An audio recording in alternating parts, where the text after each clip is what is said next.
ఇంటికి వెళ్ళిన తర్వాత టీచర్ నాకు పనిష్మెంట్ ఇచ్చింది అన్నప్పుడు టీచర్ పనిష్మెంట్ ఎందుకు ఇచ్చింది, నువ్వేం చేస్తే ఇచ్చింది, ఆ క్వశ్చన్ అడిగినప్పుడు ఆటోమేటిక్గా పిల్లోళ్ళలో చేంజ్ వస్తుంది. తప్పు చేస్తే నువ్వు చేసిన తప్పు వల్ల టీచర్ నీకు పనిష్మెంట్ ఇచ్చింది, నువ్వు ఇంకొకసారి చేయకు అని ఆ తప్పుని అక్కడే రెక్టిఫై చేస్తే ఆ పిల్లోడికి ఇంకొకసారి తప్పు చేసే ధైర్యం రాదు.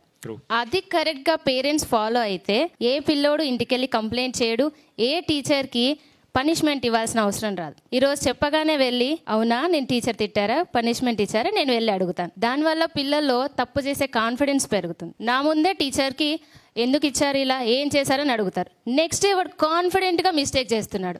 అప్పుడు మళ్ళీ మీరు ఒకవేళ కారిడార్ లో నడుస్తుంటే వీడు పక్కన ఫ్రెండ్స్ కి వెళ్ళి రే ఈ టీచర్ మా నాన్న అడిగేసింది, ఈ టీచర్ మా నాన్నకి అడిగేసింది. పేరెంట్స్ కి మినిమం రెస్పెక్ట్ అనేది తెలియట్లేదు. ఒక టీచర్ కి ఎలాంటి రెస్పెక్ట్ ఇవ్వాలి వాళ్ళకే తెలియకపోతే వాళ్ళు పిల్లలకి ఏం నేర్పిస్తున్నారు? మేము అన్ని మినిమం వాల్యూస్ అన్ని మేము నేర్పిస్తున్నాం, మోరల్ వాల్యూస్ నేర్పిస్తున్నాం.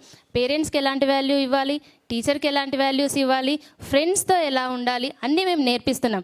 కానీ ఇంటికి వెళ్ళిన తర్వాత ఆ పేరెంట్సే ఒక ఇర్రెస్పెక్టివ్గా టీచర్ గురించి మాట్లాడితే పిల్లోడు వాళ్ళ నుంచి ఏం నేర్చుకుంటాడు? నేర్చుకోవడానికి ఏమీ లేదు. వాడికే తెలుసు మా టీచర్తో నేను ఎలాగైనా మాట్లాడవచ్చు, నేను ఏమైనా చేయొచ్చు, క్లాస్లో కూడా నేను ఏమైనా చేయొచ్చు.